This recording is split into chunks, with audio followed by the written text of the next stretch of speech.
Praise be Jesus and Mary. Today we discuss a difficult topic, namely how the Church has uncrowned Christ the King, and the Catholic plan for social order not even being implemented within the Vatican, our dioceses, and our parishes.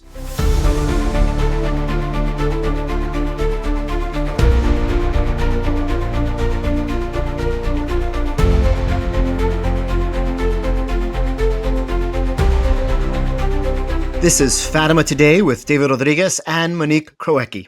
We welcome you to our weekly show where we look at all events through the lens of Fatima. And today we are glad to once again invite special guest Murray Rundis, the managing editor and production manager for Catholic Family News, commonly known as CFN. Murray, welcome and thank you for joining us. Oh, it's great to be back. Great to talk about the Catholic faith, talk about Father Fahey, always a good time. Right. So a few weeks ago, we had discussed how Father Dennis Fahey, who is really one of the most remarkable Catholic theologian priests of the 20th century, detailed a 6-point plan for social order under Christ's kingship. Unfortunately, in that show, we only had time to talk about how it can be implemented in society, and we lacked time to address how it also needs to be implemented in the Church. So to start off, Murray, could you please just remind us and our viewers of those 6 points, and then maybe we can start looking at each one by one, seeing how it's being undermined in the Church, solutions. But first, to the 6 points, please. Yeah, absolutely, David. So Father Fahey laid out these 6 points, and as you mentioned, he's talking about them in society, but nowadays it applies to the Church as well because it has been infiltrated, and we deal with a different set of problems than Father Fahey dealt with at his time. And his 6 points are, number one, the Church is supernatural and supranational. It's above national states. Number two is that nations have an obligation to worship God, but also acknowledge the Church as supranational and supernatural. Then it's number three is the prioritization of the family and promoting the sanctity of the family, the indissolubility of marriage. Number four is the promotion of Catholic education and Catholic schooling. Number five is the wide distribution of private property. And last time we talked about why that's not communism, but it's actually promoting everybody having a means to sanctify their souls. And number six is that the monetary system should facilitate the Christian family, especially the Catholic life. Yeah, I want to say one thing before we began as well. I want to make the distinction between the divine aspect of the Catholic Church and the human element of the Catholic Church, because when we keep talking about the Church, and the Church is not recognizing Christ the King and the Church, we want people to understand we are talking about the Churchmen within the Church. The actual Catholic Church that was founded by our Lord Jesus Christ, it is not ever going to fail. Our Lord said that the gates of hell would not prevail against it. However, the human element in the Church can do a lot of damage because it is made up of sinful men. So you have those two elements in there. The Church will still stand. All our enemies that are trying to infiltrate the Church, they will not win in the end because, our Lord is going to protect his Church. But the human element in the Church is made up of sinful people, and there are good priests and bishops and cardinals, and there are the ones that have infiltrated that are not so good. So I want to make that distinction between the human and the divine element of the Catholic Church. No, thank you so much, Monique. That is an incredibly important distinction because first, it's pious, and second, we certainly don't want to slip in any kind of heresy. So yes, one way you could distinguish also is by saying the Church militant, as opposed to like the Church triumphant or the Church suffering, the Church militant just being the members that are here on earth. But even then, the point is necessary that, just like our Blessed Mother is immaculately conceived and is without sin and without blemish, all those prophecies in the scriptures that apply to her apply to the Church as well. The Church is sinless and without blemish and will be that way. So yes, it is difficult mystery to understand. I think certainly for converts, Catholics also, how we sort of hold those truths. But I mean, how do you have that there's one God in three persons and that Jesus Christ has two natures and all those? I mean, those are the great mysteries of our faith. But yes, when we speak of the church here, we are primarily speaking of her and her human element, which of course we need to pray for that. And that just reminds me, as a quick, I do want to do a shout out to everyone. Thank you so much for everyone who joined us in that 54-day rosary novena that we were praying, specifically for the consecration of Russia. We know it will happen. We know these prayers are going to be infallible in the sense that they will be answered. Russia will be consecrated. The world will have a period of peace. That's ultimately a huge part, an indispensable part of the solution to everything we're going to be talking about today. So, fast forwarding to the answer is consecration of Russia, promotion of the First Saturday devotion. We know it will happen. So, yes, thank you for that distinction. Murray will maybe just jump into the first point, which again was the church is supernatural, which is exactly what we're talking about right now, because we're already in that point, and that it's also supranational, above all nations, and universal.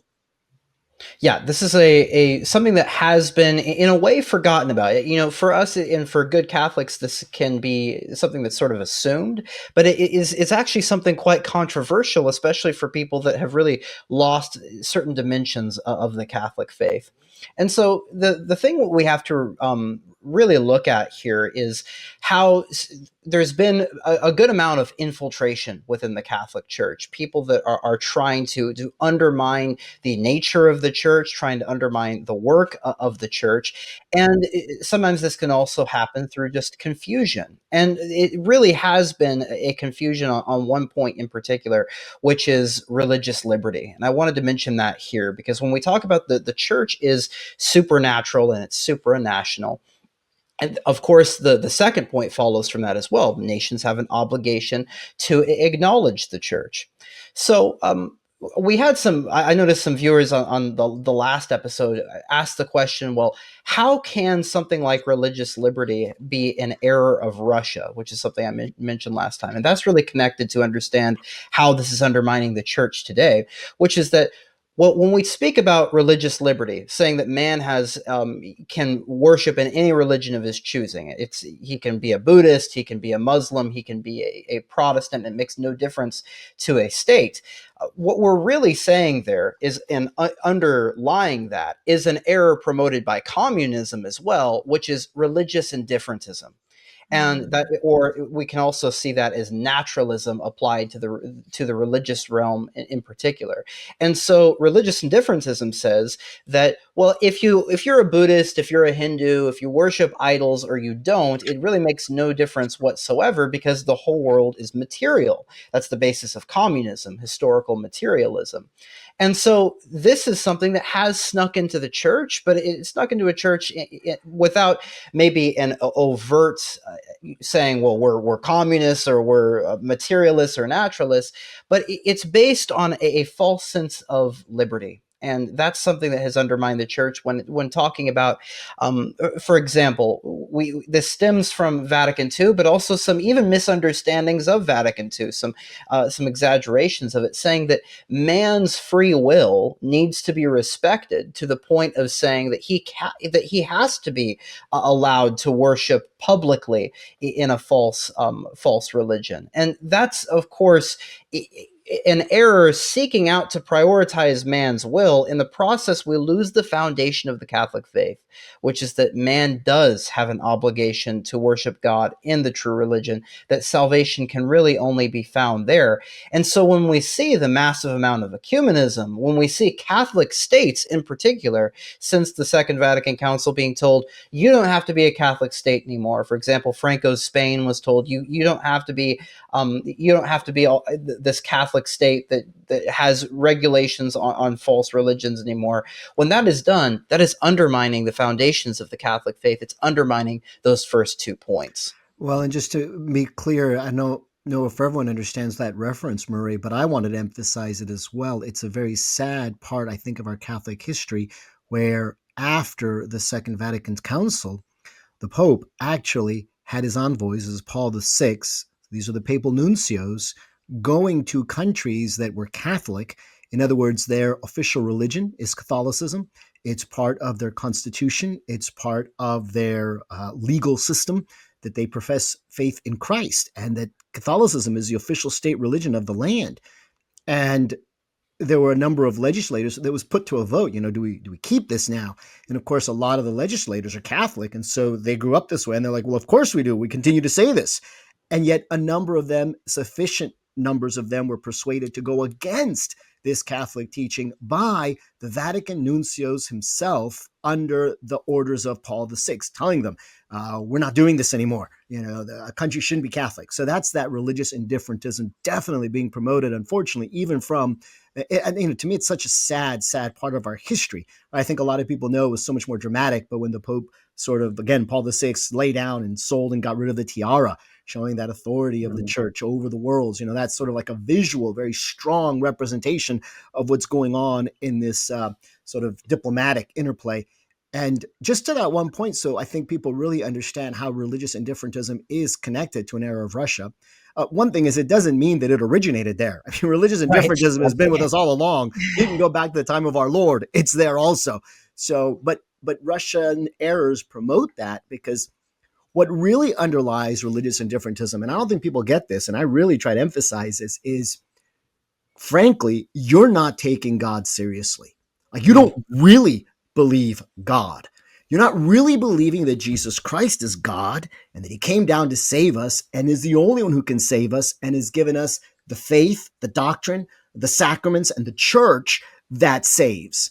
Because if you don't take God seriously, if he's, just a fantasy or a myth, or if he doesn't exist, or if he's just not that serious, it's not, religion isn't that serious of a thing, well, then you can believe whatever you want. Right. So any atheist or, agnostic or anything along those lines who's thinking, I don't really take God that seriously, I don't really know that much about God, we can't know that much about God, then it's very logical for them to hold a religious indifferent position, because it's like, sort of like, well, religion's a thing of children. Little children can believe those things and do those things, but as you grow up, you sort of abandon it or go whichever way pleases you. It doesn't really matter, because at the bottom line of it, we're not taking God seriously.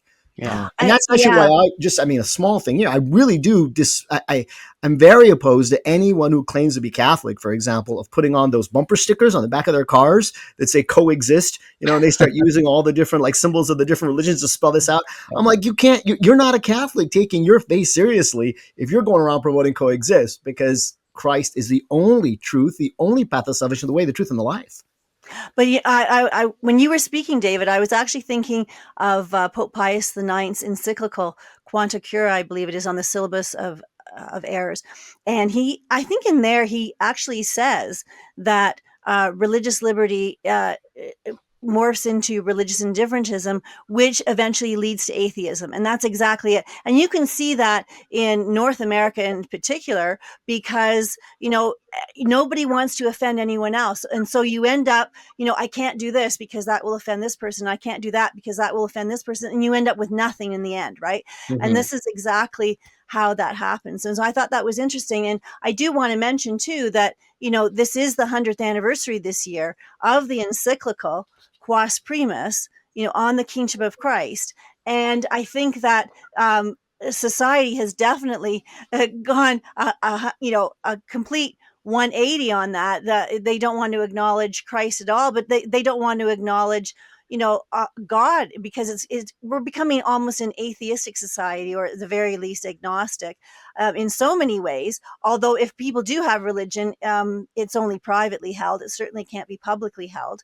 So all of these things, contribute to this whole loss of faith, this rejection of Christ the King. And if I can mention one other thing as well, because I think this also underlies it. Father Fahey's day, again, he sort of presupposed this, but it's something I think we should take to heart, which is, and I mentioned this in my talk at the CFN 2025 conference, which is that people need to be able to take their own side. You need to play for your own team. That might seem obvious, but it's not today. And what do we see today? Well, I mean, just recently we saw Pope Francis. We saw the Vatican give away a historic church in Smyrna to the Eastern Schismatics. And what does that say about our religion when we give away churches just completely? We're saying that there is a type of indifference. What happens when, for example, in the post-conciliar church, we are canonizing people or declaring them martyrs who died outside of the faith, as we saw with the Miaphysites in North Africa? All of these things lead towards good Catholics thinking to themselves, well, is my religion just one among many, one religion that might be a little bit more true, but is just one among many? All of those things can really hurt one's faith, and it's something that has to be rejected, and it's something that the popes have always warned us against. Yeah, in addition to the points you made, Maria, I was just going to mention, I mean, very scandalous to my view is the whole program there in Abu Dhabi, this building of sort of like a religious center with, Muslim mosques and a Jewish place of worship and a Catholic place. And, Francis is behind that, as well as the document he assigned recently, as if, Christ is only one path, only one way, one teacher and others. So it's been very problematic, that religious indifferentism and rejecting that aspect of Christ's kingship has definitely creeped into our church. And I think going back to that very first point, I don't know if we've touched on it just yet, and it's that we said that the church is supernatural and supranational. And I think maybe we dive right into the supranational part, because probably Father Fahey does that as well, because that was maybe more an issue in his day.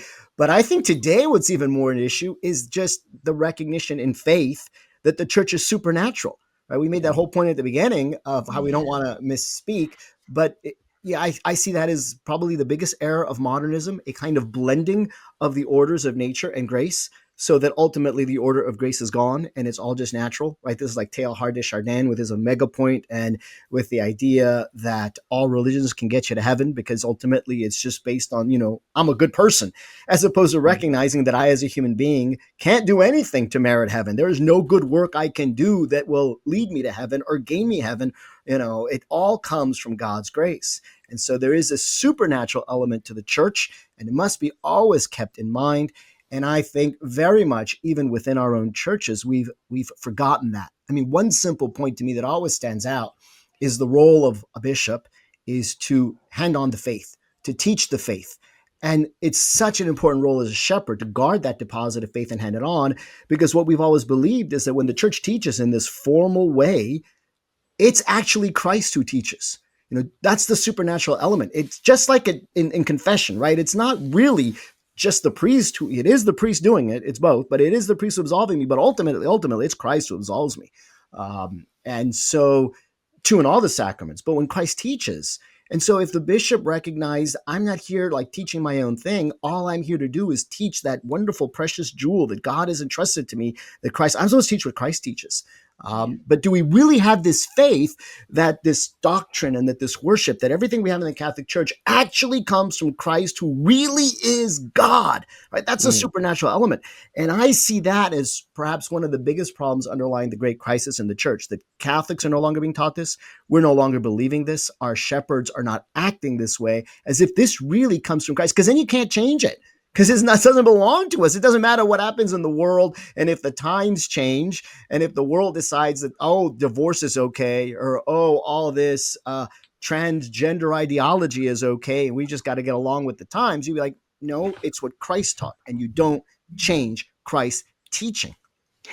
David, I just have to say, to add on to that, when I was in the Ontario school system, we were basically taught religious indifferentism. I remember my religion classes where they just talked about, Jesus was a good man. He loved the little children. He helped the poor. I never heard Jesus described as God. I never did. And when I had to homeschool my own children, I actually found I think it was from the Pontifical Council of the Family, way back when, they did a critique on the Fully Alive program, which is the program that was used in Ontario. And they said in the whole 8 years of that program, they mentioned that Jesus Christ was God twice in the whole 8 years. And so this is how I was educated. I was educated in religious indifferentism. And I was one of those people that thought I was going to heaven because I was a good person. I was nice. I was polite. I opened the doors for people. I was considerate. Like, this is really seriously how I was educated. Yeah. Right. And so when you look at Catholics today and we say, you have to put Christ the King first. They're going to look at you like you're from outer space, because Mhm. they've been totally indoctrinated in religious indifferentism from the time they were children. And my generation are now having grandchildren. So this is systemic. Yeah, and a point that can also help us gain further context. And you're so right, David, that really the thing that underlies all of this is a denial of the supernatural realm, and of acknowledging that God is God. And I was talking to Monique before the show about a quote from one of my favorite priests, a brilliant priest, Father Yves Leroux, and he said that the reason why that the church makes these compromises, the reason why churchmen have this sort of attitude of we need to compromise with the world, it's ultimately over a lack of hope, a lack of hope that Jesus Christ is the supernatural figure, the supernatural actor, right? God in Thomistic terminology is pure act. And if we deny that God has this great power, of course we're going to compromise with the world, because the church is just made one natural figure among many. So I think that leads us to the next point, because how does in a Christian society, of course, how do we see the Catholic Church realized in everyone's lives? And that's going to be in the family. And this is something that there has been compromise on the part of the church as well. Of course, we're talking about the human element here. We're not talking about binding teaching. The church has its immemorial teaching, its immemorial tradition, and the magisterium has spoken very clearly on this. But I think the number one thing here would be this. In some cases it's tacit, it's implicit, and oftentimes it's explicit, this acceptance of the LGBTQ ideology. And we've seen this in a number of areas. The first one I'll point out is going to be obvious, I think, to many of your listeners, which is this acceptance of people like Father James Martin of New Ways Ministry coming in there and promoting, in some ways it's an insincere view of LGBTQ Catholicism, when in reality our number one concern should not be toleration is not a virtue, it's a means to an end, it's a means to prevent a larger evil. But oftentimes it's made into a virtue by these people, and or saying that we need to have this greater acceptance. And often we saw this with fiducia supplicans. It's the greatest recent example of, even though there's been so much controversy, are you blessing the individual people, are you blessing the couple? At the very least, we can say that this has been abused in the sense of bringing homosexual couples in there and blessing them so that they are given the perception that their union is okay. Of course, we can talk about Amoris Laetitia, this communion for divorced and remarried. But the last example I'll give as well is this recent dangerous acceptance of transgenderism.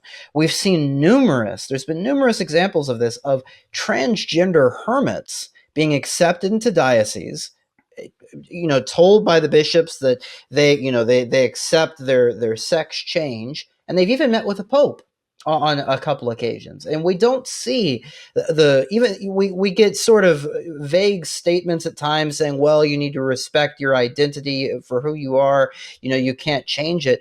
But then we see this slight abuse, this little bit of poison put into statements at times, saying, well, if your dysphoria, your confusion is to a certain extent, then the church can accommodate you. That's the word they like to use, accommodate, and use the different pronouns and accept you for dressing like a woman when you're a man, or vice versa. So all of these things show a compromise with this false ideology, this false intellectualism that has come into the Western world in the form of LGBTQ propaganda. Yeah, and it's that ultimately, I think we can ask what's the root cause of this. There certainly is a blindness, and sin always leads to blindness. You can really see how deep the blindness is because, for example, what I've seen across the board in many places is to mention the New Ways ministry of Father Martin. It never really seems to be banned. He seems to go wherever he'd like and gets plenty of places, Catholic places he can talk at. But then you get someone who's actually promoting the Catholic faith, Christ the King, his kingship, the Fatima message, things of this sort, and they're banned from Catholic churches. They're canceled at the last minute. So it's really a terrible inversion that's going on all over the place. I mean, perhaps you have seen it, dear viewer. I know I've seen it many, many times, certainly trying to promote the message of Fatima. And I think this is very well connected, in my view, with the family, where we started out talking about supporting marriage and the family, because marriage and family is strong when everyone is living chastity as they are supposed to, chastely. The Catholic Church is strong when everyone is living chastely according to the duty of their state in life. And of course, for the Catholic priest, for the monk, the religious who takes vows, that chastity is lived out as celibacy. And we've seen a real crumbling of that, with all of the scandals that have attacked the church. One thing that I want to mention, bring back to mind, because we forget about it, is that shortly before Pope Benedict resigned, of course, when he first got elected, he asked that we pray so that he would not flee from the wolves. So he asked us all to pray, and it seems like 8 years later, he did flee from the wolves, or 7 years later, whatever it was. And a lot of it had to do with the fact that there was a 300-page dossier that he commissioned on the corruption within the church, especially having to deal with sodomy, homosexual activity. And a lot has come to light. That dossier sort of just disappeared. It's like it's never been acted upon. There's all this corruption that has been seeping into the church at that level of members of the hierarchy of the episcopacy, the presbyterate, not living their duty as celibates, and a lot of homosexual infiltration that has come in. You can read AA 1025. You can read some of the other accounts that are out there. We have this problem in our church. This is nothing I know for certain, but there are those who have said that they've spoken, for example, with high, top intelligence level individuals in the government, the U.S. government, and that they have dossiers on various bishops, and that certainly 70% of them have this homosexual orientation tendency, or higher. I don't know those numbers, but I look around and I see that it's very, very problematic in our church. And I think this is a huge root problem that we do have to be aware of, and we have to be praying for and doing penance for, but we have to also resist it and be strongly opposed to it, because nothing changes if we don't follow God's laws as fundamental and as basic. It's just how we live our vows, our marriage vows, where we're chaste spouses, or our celibate vows when we're priests and religious. I actually wanted to add something there. When you're talking about the infiltration in the church, and we do know, Bella Dodd gave her testimony about, putting over 1,000 communist agents into the seminaries in order to work their way up. But also we have the infiltration of Freemasonry. We have, this document, the Permanent Instruction of the Alta Vendita, which was the Freemasonic plan to infiltrate the church that was published in the 1800s. It was leaked to the popes, and the popes wanted it published. But if you want to go even further back, when you're talking about homosexuality, or you're talking about, the attacks against the family, abortion, divorce, we have to go right back to the very first attack on the family, and that is contraception. Contraception, was always prohibited by the Catholic Church, artificial contraception. And we had the papal encyclical, Humanae Vitae, in 1968, Pope Paul VI encyclical, which prohibited the use of artificial contraception. And that was met with so much dissension. 1968, you're talking about the years of the sexual revolution, and all of these people are just basically attacking the Pope for this. And in Canada, I'm Canadian, the Canadian bishops put out a statement on September 27th, 1968, called the Winnipeg Statement. And they basically said that Catholics could use their own personal religious freedom of conscience when deciding whether to use contraception or not. I'm going to give you the quote from paragraph 26. They said, in accordance with the accepted principles of moral theology, if these persons have tried sincerely, but without success, to pursue a line of conduct in keeping with the given directives, they may be safely assured that whoever honestly chooses that course which seems right to him does so in good conscience. This is what they told to Catholic parents. Okay, all through, and I remember when I was going through marriage classes, we were instructed on NFP, natural family planning, as the acceptable Catholic contraception. My girlfriend went through marriage classes 3 years later. She was told, use your conscience when it comes to contraception. This is the kind of stuff that's happening. And when you separate, this is really the key. When you separate the marital act from its logical consequences of procreation of the children, and you isolate, the sexual act just for the pleasure of the act, devoid from the consequences of having children, then anything goes. Then homosexuality can come forward because they say, well, what's the difference, right? I mean, heterosexual couples are having relations without having the consequences of children. What's the difference for us? And that really goes to the heart. Yeah, I would, The use of contraception. if I may, a couple of things that I will sort of disagree gently with you, Monique. The Okay. first just being, I never call them the logical consequences. Rather, I prefer the more sort of Thomistic sense, is the end. That Okay. marriage has an end. It has a purpose, Well, right? true. It's a Yes. gift. And I know you agree with that, but I think our words are really important. So I never like Yes. to speak of sort of saying, well, the logical consequence of the marital act. This is the end. This is Yeah. the reason why it exists and why God made it. And that's Why also did what's God so be marriage? important. Yes. I'm And sorry. then the other thing the other disagreement is that you said, let's go back to the root of it, contraception. Well, that's certainly a root, but it's far, far deeper, right? You brought up Humane Vitae, which is obviously a document, 1967, I think. Again, hopefully people who are listening won't be shocked by this or upset by this. I could give longer talks on it, but Humane Vitae itself is a weak document. It does come to the proper conclusion, but the means and the argumentation that it uses to get there are very flawed and very problematic because it goes into a subjectivism and a personalism, weak philosophies that are not rooted, for example, in Catholic teaching. And the biggest problem there is just this ends, right? So marriage has two ends. The primary end is the procreation, the formation of children, right? To get souls to heaven so that they can love God for all eternity and glorify God for all eternity. And we can all benefit from that, right? That's the primary end of marriage. The secondary end is for the mutual good of the spouses, both in quelling concupiscence and sort of their mutual help. But the primary is primary. And there is a confusion of that, a reordering, an equating, or even of putting the secondary first that comes about through even the documents that you see it already in Gaudium et Spes, which is the Church's Constitution on the Modern World from Vatican II. And you see that played out as well in Humanae Vitae. So already there's that very big weakness. A much better and stronger document is Castica Nubi, which Yes. Pius XI wrote in 1930 on contraception when the Anglicans, of course, started allowing it. But even before that, and this is the document I like even more, is the one going back to 1880. Right. And that's Arcanum Divinae, which Pope Leo XIII wrote.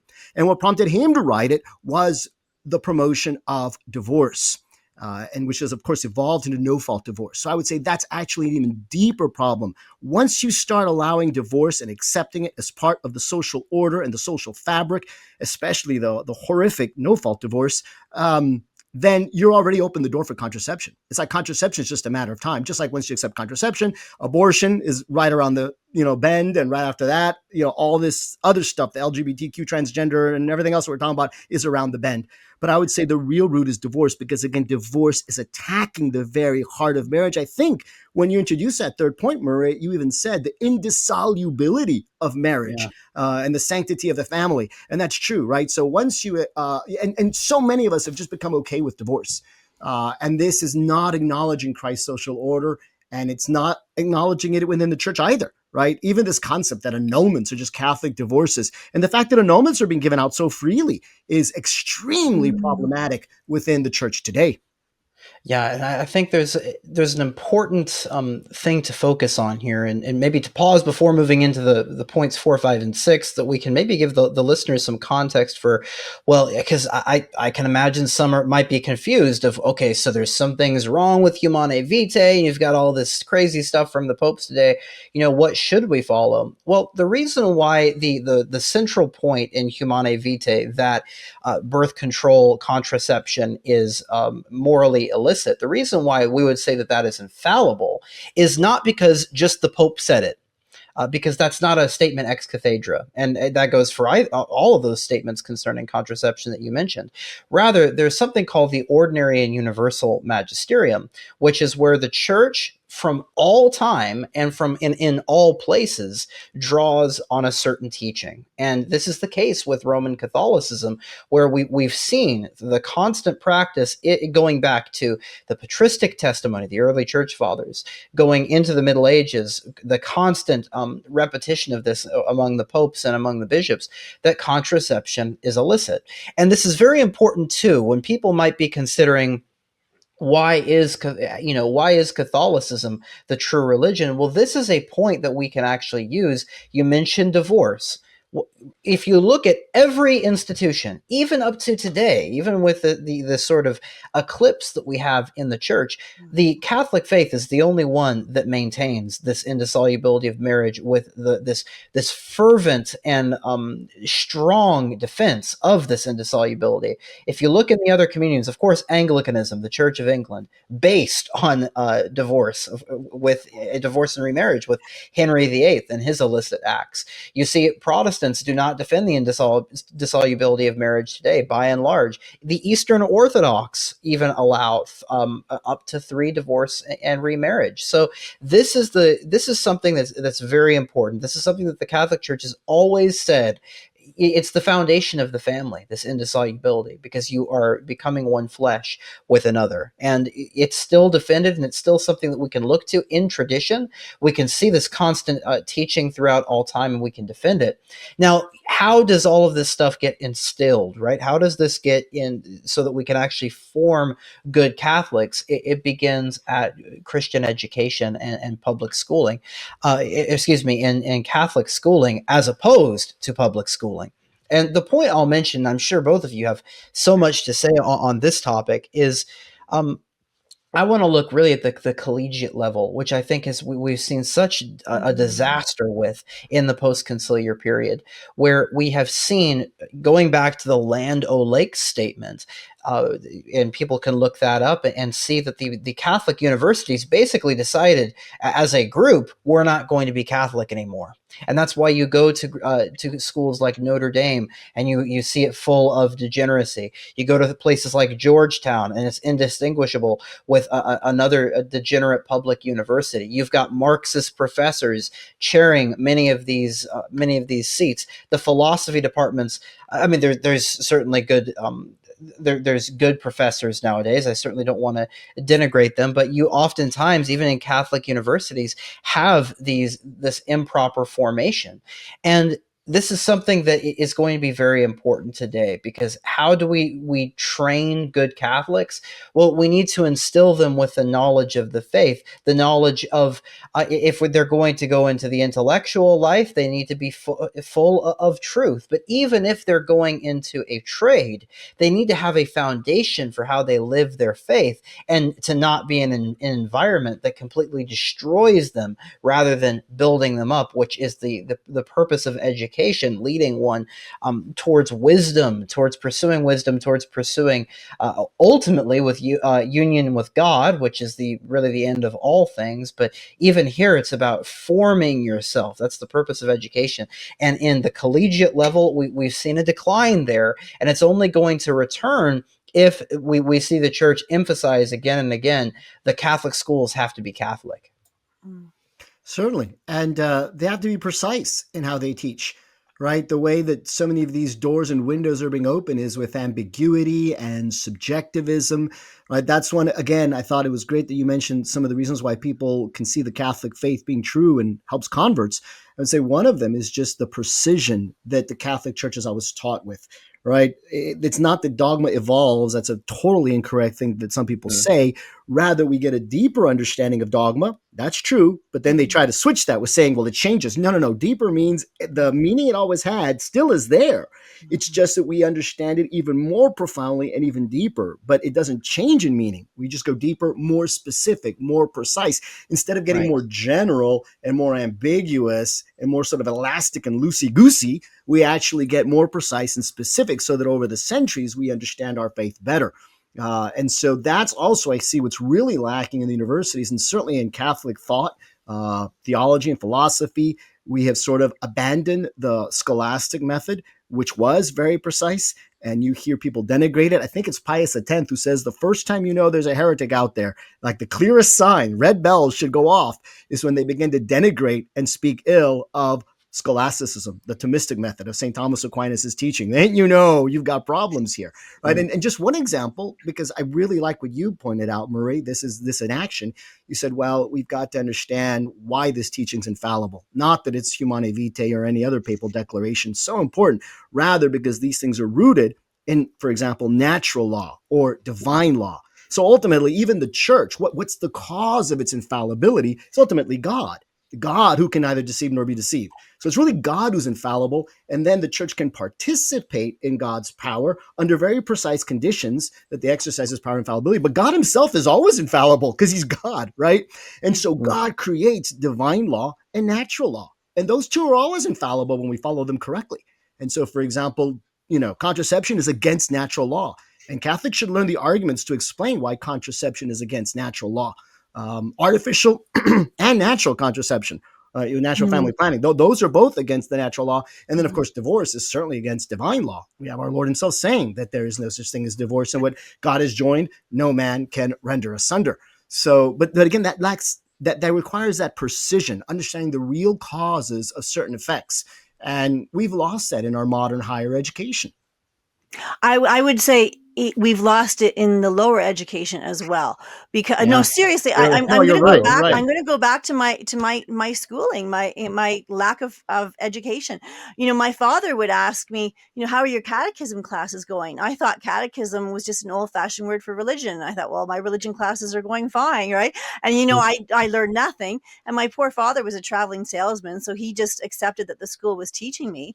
And it was only when I was teaching my own children, when I was homeschooling them, we used proper Baltimore catechism, the First Communion, St. Joseph First Communion Catechism, and then the other Baltimore catechism, and then they expand. And people would denigrate the old Catholic school teaching, say, oh, they just made them memorize the catechism and they didn't really know what they were saying. Well, I'll tell you, a child's memory is the most amazing thing. You can memorize just about anything. I remember memorizing school plays. I knew every single person's line, not just my own, because it just came naturally as a child to memorize things. Right. So if you memorize that catechism, you know it for life. And then as you get older, you start discussing the catechism. It expands more and more. And then you do get that understanding of it and make it your own. But that memorization when you're young is actually really key, because what you memorize when you're little, it stays with you for life. It's really fantastic. So definitely that precision is important. And just getting back a little bit, when I was mentioning Humanae Vitae, I understand that Casti Connubii is much better. And then the document that I had never heard of before, David, I'm going to look that up, is even better than that. But just the fact that Humanae Vitae, weak as it is, was totally denigrated by modern society shows how far down our society has fallen. And then in terms of divorced and remarried Catholics, when that document came out, what is it? Is it Morris Laetitia? Morris Laetitia. Yep. Yeah. Okay. That document. My girlfriend, who is she was the mother of six. Well, she is the mother of 6 children. Her husband left her. Okay. And when that document came out, she felt like she had been punched in the gut almost, because she wasn't getting remarried. She was living as a faithful Catholic, even though her husband left her. She was never going to get remarried. She was living chastely. She was trying to do everything she could to keep the faith of her children. And she felt like her husband who left was rewarded, and she was abandoned by the Pope. That's exactly how she felt. No, a lot of people felt that way. It really is a betrayal. I mean, I know, for example, what a good priest will do, and Father Rodriguez, my brother, has done this with several couples who, for example, have begun living like common law. Well, they're not actually married by the church. And then, they convert, maybe they find out the truth, they learn their faith better. They come to meet Father Rodriguez and they realize there's something wrong with their marriage. And so they would approach Father and say, well, what are we going to do here? And Father says, well, you got to get ready. You got to get the sacrament. But in that time of preparation, what I'm going to require of you is, if it's possible, can you go live in separate domiciles? Now that may get complicated on account of children or things like that. So then he insists, well, then can you at least during this time when you're preparing, promise me that you'll be in separate bedrooms? right? So that at least we're not falling into those sins and have that temptation. And I mean, any good priest would do this. It was a sort of standard in Catholic moral, textbooks that they would teach you in the seminary. This is the process by which you go around rectifying those sorts of situations that have been plagued earlier by our sin. And so a number of those people were like, what's going on when Amoris Laetitia came out? Because they thought, well, why does the priest make me do this? Or why did he ask me to do this, a couple years ago, when here it seems like everything's fine. So it was, a lot of people felt that they were making sacrifices for the love of God. And in fact, they were making good sacrifices and trying to live faithfully according to the truth. But then they felt betrayed by those kinds of teachings and documents. And that's, of course, what happens when we undermine marriage. Yeah.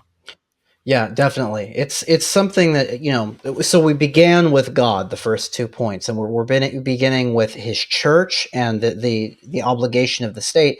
But the family comes right after that, because it's something that's very immediate to us. When it comes to the order of knowledge, we can even say it's it comes first, because it's the immediate thing we're dealing with when it comes to who do we see around us, who's the first person we encounter. We encounter the society we immediately enter into, which is the family. As soon as we come out of the womb, we see our mother, right? So there's this. It's very important. It's very immediate to us and the family has always been protected by the Catholic Church, and any sort of minor denigration of it or a minor acceptance of error can lead to vast consequences, because it is so fundamental. Now, points number 5 and 6. These are ones that I know some people are like, oh, this is a snooze fest. You're talking about economics. But in a way, this is actually very fundamental to our lives as well, because this is how we live in a society. And the points that I'll give, really, that we can see that how this has been undermined in the church and how the devil has worked on this, is through the church's acceptance of a bad form of certain aspects of international finance and crony capitalism, but also this refusal to go after the communists. And the best example of this is that if you look in the Second Vatican Council, this is at the height of the 60s, right? Where in the West, we saw massive left-wing terrorism as well. I mean, this is people forget about this. You had the Weather Underground, and you had the Black Liberation Army here in the United States causing terror all across the land.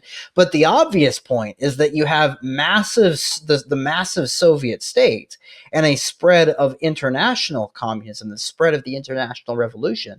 You would expect that this grave error of communism would be condemned in this ecumenical council of the 20th century. But do you see any condemnation of it there? You don't.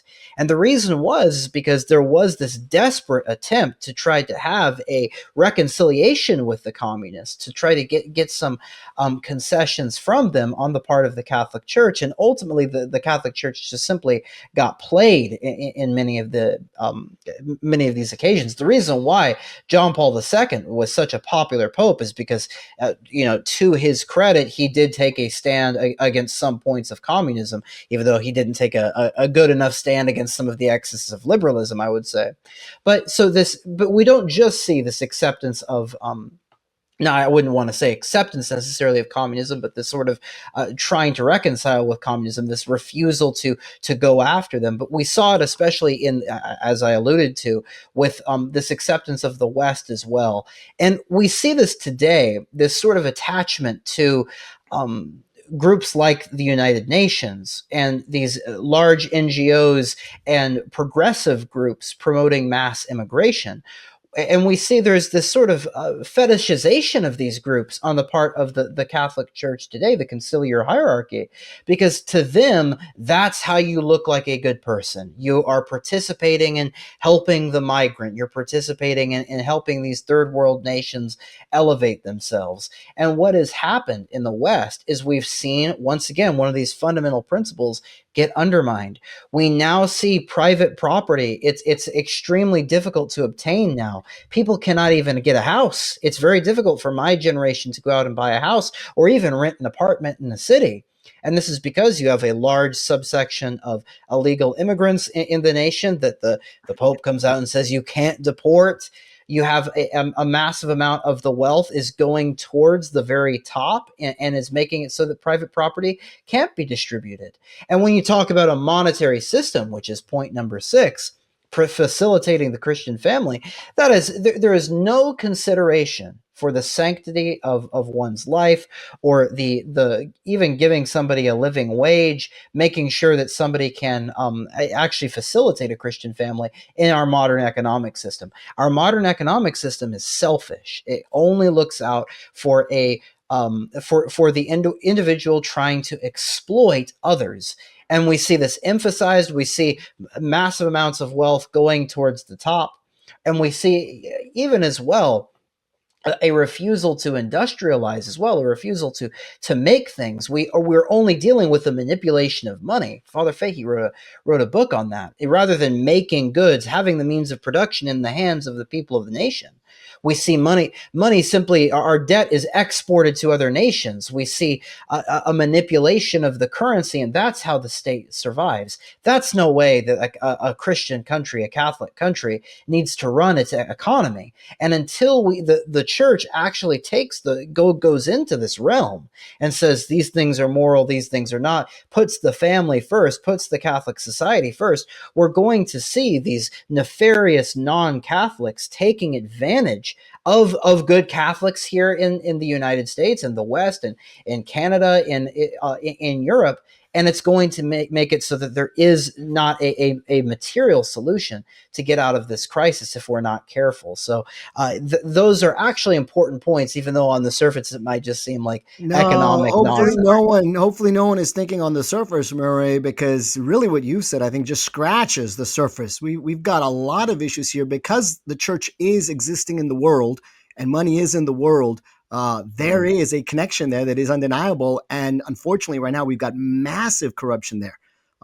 Just remember 1 Timothy, I think it's 1 Timothy 6, chapter 10, chapter 6, verse 10, where St. Paul writes that the love of money, the desire for money, is the root of all evil. And when we see evil, we're gonna track it, right? I love that line. Follow the money, and you're gonna find the errors. No, I mean, I think of if I'm throwing a lot out there and we're not having a chance to discuss it, hopefully everyone will go do some research on it. But there's been a lot of scandals with the Vatican Bank. Yes. And, that was even a problem when John Paul I was brought into the chair of St. Peter, and he had talked about how he was going to look into it and he was going to clear some of that up. So these are problems from some time back. There was another I don't even want to call it a rumor. I think it was much stronger, substantiated by that just before Benedict resigned, the international community basically froze all of the Vatican's ability to conduct any monetary transactions. And they were using it as leverage against him. People said there was other leverage being involved to get him to resign. But if in fact there was no way that the church could then pay employees or use money. And that's all because of the way this financial system has been created.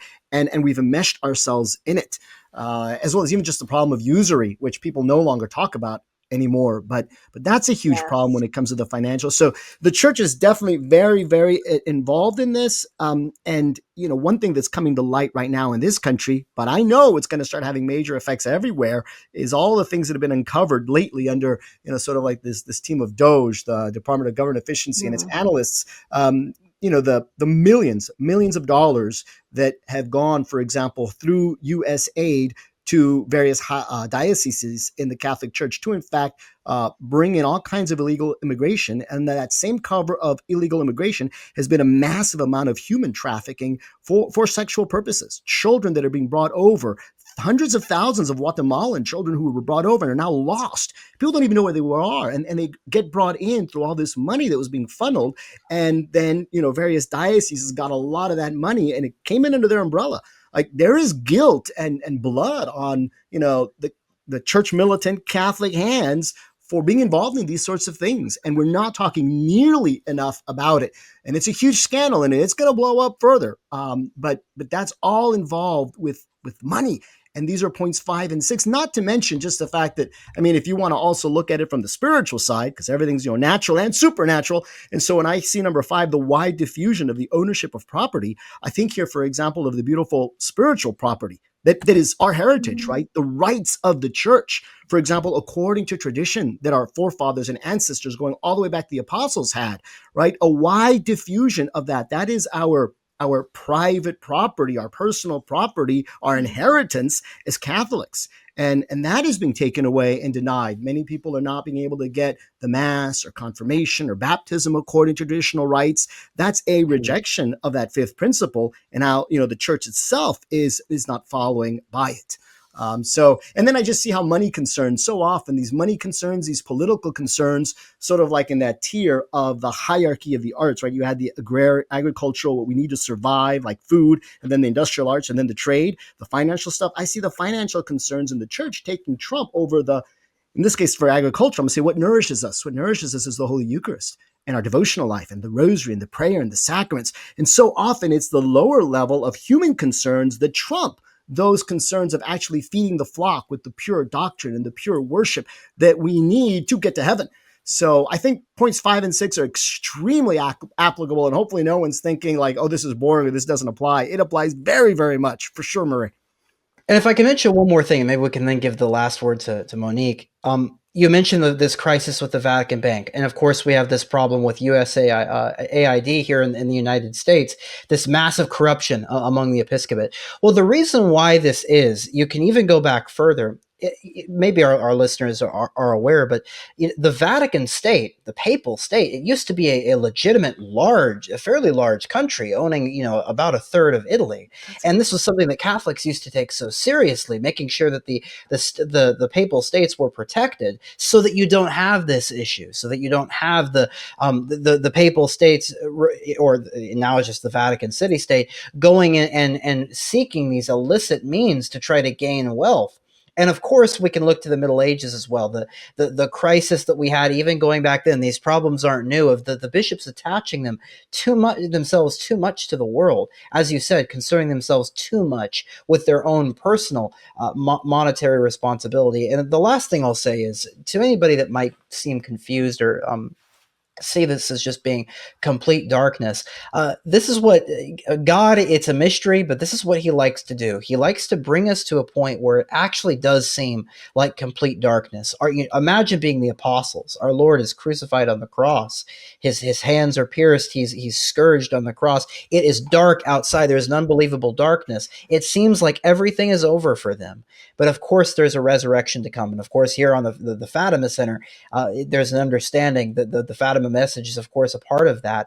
And even though it might seem dark right now, it might seem like everything, it's confusing, we don't know how we're going to get out of it, God loves that turn. He loves to see where there's a solution that is unexpected, that nobody really foresaw coming, and everything makes sense in the end. And I think everybody has to keep up that hope, and has to remember that even though things seem bad, there is a solution coming, because God is on our side.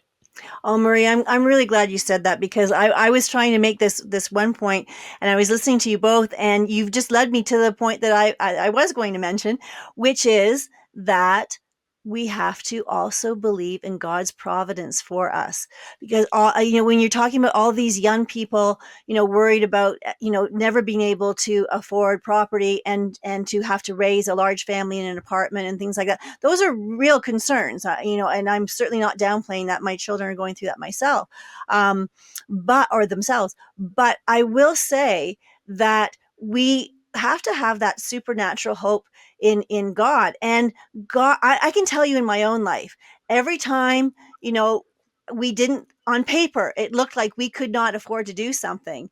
When you put your trust in God, he just makes things work out, that he helps you. And I mean, there was even a young man in our parish, who's getting married, and he prayed and prayed and prayed. And, he ended up getting a house because, for some reason that house was lowballed. I don't know if it was because the people had passed away and it was an estate sale, or whatever the circumstances were. He was able to get something. I'm not saying that this will happen to everybody, but God does take care of you. And sometimes you have to make that leap of faith, and then God, shows you. I mean, I can tell you even in my own story, when I was pregnant with my fourth, we had a car that only fit 5 people. And my husband's like, I don't have money for a van. I don't know what I'm going to do, and it was only when I was, I think, 7.5 months pregnant, that he unexpectedly got a bonus, and we were able to put down a down payment for a used van, right? But for all those months of my pregnancy, he's like, I don't know what we're gonna do. I don't know what we're gonna do. But then it works out. And so I would say you do have to trust in God. You do, and you have to pray. You have to live in a state of grace. You have to pray, and you have to trust in God's providence. Christopher Ferrara said once, if you want to get a better job, if you want to make more money, have more children, because that leap of faith, God will reward you and he will take care of you. And so I think that that's really important, to have that hope and not just be like the rest of the world, materialistic, but to really rely on God's providence. And then when you were saying about Our Lady of Fatima, absolutely. Our Lady of Fatima has the only solution for this. When the consecration of Russia is done properly by the Pope with all the bishops of the world, all of the darkness is going to clear up. Our Lady, the triumph of Our Lady's Immaculate Heart will precede the triumph of the social reign of Christ the King, just as our Lord came through Our Lady first, right? And it's going to be the same thing. The Sacred Heart of Jesus and the Immaculate Heart of Mary are one. They are united together. And so we have to have that hope in Our Lady of Fatima. She said the Pope would do it, but it would be late. And we have to pray for that to come about. Yeah, I think Christopher Ferrara said that in the last conference. So come to the next conference in May 17th and 18th, when Christopher Ferrara will be speaking again, and you can get some other tidbits of wisdom that Chris gives us, as well as the other great speakers. Again, May 17th and 18th, that conference. Get your tickets now for that. And yes, I think we were all kind of leading in the same direction. Fatima, above all, is a message of hope. I really hope everyone understands that. And if you ever hear someone say something to the contrary, please very charitably correct them. Fatima is not a quote-unquote message of doom and gloom, nor are these young children prophets of doom and gloom. It's great hope for all the reasons that Murray, you, and Monique, you have just mentioned. We know in the end the Immaculate Heart will triumph. But what's happening, though, is definitely back to the very first point about the supernatural and the grace and human. There are natural solutions, and then there are divine solutions. And we're only capable of natural solutions. And while we have to make our effort and do what we can, and even all these points you mentioned in the church have some level of natural solution work that we can all be part of, the ultimate solution is the divine solution. That is the only one. And that's one that God has given us. And it seems that along with that lack of faith of really believing God is God and trusting him, many of the leaders in our church have decided to follow human solutions instead of the divine solution. I mean, this is why God gave us a divine solution back in 1917. We have it. We just have to obey it. So individually, each one of us has to obey it. And I thought it fascinating, Murray, that you did bring up the Vatican City State being created, where before it was the Papal States, because when that officially takes place is on June 7th, 1929. This is a pact, the Lateran Pact, that Mussolini and Pope Pius XI signed. What I find so fascinating is within a week of that event, on June 13th, 1929, is when Our Lady and our Lord come to Tuy and say, now is the time for the consecration of Russia. So even the Pope sort of letting go of that authority, that temple authority, that place, that papal states where the kingdom of Christ was here on earth. And as you said, Catholics always defended it. That also plays into this whole Fatima message. So, with God, it's all kind of wrapped up. But again, just to leave it with that, the message of Fatima is one of hope. We know that in the end, the Immaculate Heart of Mary will triumph. Well, thank you so much, Murray. We've really appreciated having you here.